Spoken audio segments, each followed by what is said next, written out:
Good afternoon.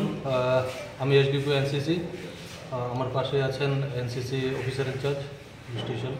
তো গতকাল 1/6/2025 সন্ধ্যা অনুমান 4:30-5টার সময় আমাদের কাছে একটা ইনফরমেশান আছে যে হেরিটেজ পার্ক এলাকায় কিছু লোক আসবে, কিছু ড্রাগ থাকতে পারে। সেই ইনফরমেশানে ওসি এনসিসিপিএস তার টিম নিয়ে সেখানে অ্যাম্বুশ বসেন এবং অনুমান 5টার দিকে একটা অটো গাড়ি আসে। তার মধ্যে 3জন যাত্রী ছিলেন, 2জন যাত্রী এবং একজন ড্রাইভার।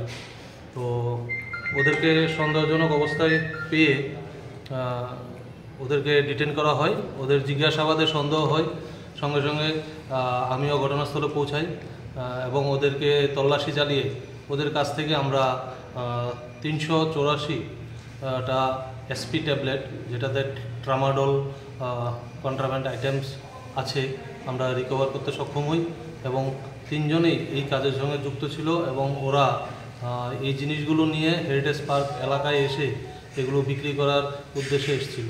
তো সঙ্গে সঙ্গে ওদেরকে আমরা অ্যারেস্ট করে থানায় নিয়ে আসি। সঙ্গে একটি অটো গাড়ি ছিল, সেটাও আমরা সিজ করি। আজকে ওদেরকে আদালতে প্রেরণ করা হবে রিমান্ডে। আচ্ছা, তারা কোথায় বাড়ি, তাদের বাড়ি এবং কি তারা এই ব্যবসাটা কেন করছে, কি কিছু? এটা তারা এই ড্রাগগুলা অনেক সময় বিক্রি করে। তো আমাদের কাছে খবর ছিল, আমরা অনেকবারই রেড করেছি, কিন্তু কালকে আমরা সক্ষম হয়েছি ওদেরকে আটক করতে। ওদের বাড়ি প্রত্যেকেরই কাছাকাছি, নন্দননগর, শ্যামলী বাজার এরিয়ায়। তারা কোথা থেকে কিনছে, কি কিছু এখন পাওয়া গেছে? না, এখনও কিছু বলছে না, তবে আমরা ওটার কোথায় থেকে প্রক্রিয়া করেছে এটা আমরা বের করব। আর এই জায়গাটাই, মানে যে জায়গাটাতে আপনি বলছেন হেরিটেজ পার্ক সংলগ্ন, প্রায় সময় দেখা যায় এখানে একটা নেশার মানে রমরমা। হ্যাঁ, পুলিশের মানে এই জায়গাতে মানে স্থায়ীভাবে কোনো ব্যবস্থা করার কোনো পরিকল্পনা রয়েছে? হ্যাঁ, অবশ্যই। এই ইনফরমেশনটা আমাদের কাছেও আছে, সেই জন্য আমরা সবসময় আমরা ওখানে টিএসআর এবং পুলিশ দিয়ে পেট্রোলিং করাই। তো এই জন্যই আমরা সাকসেস পেয়েছি।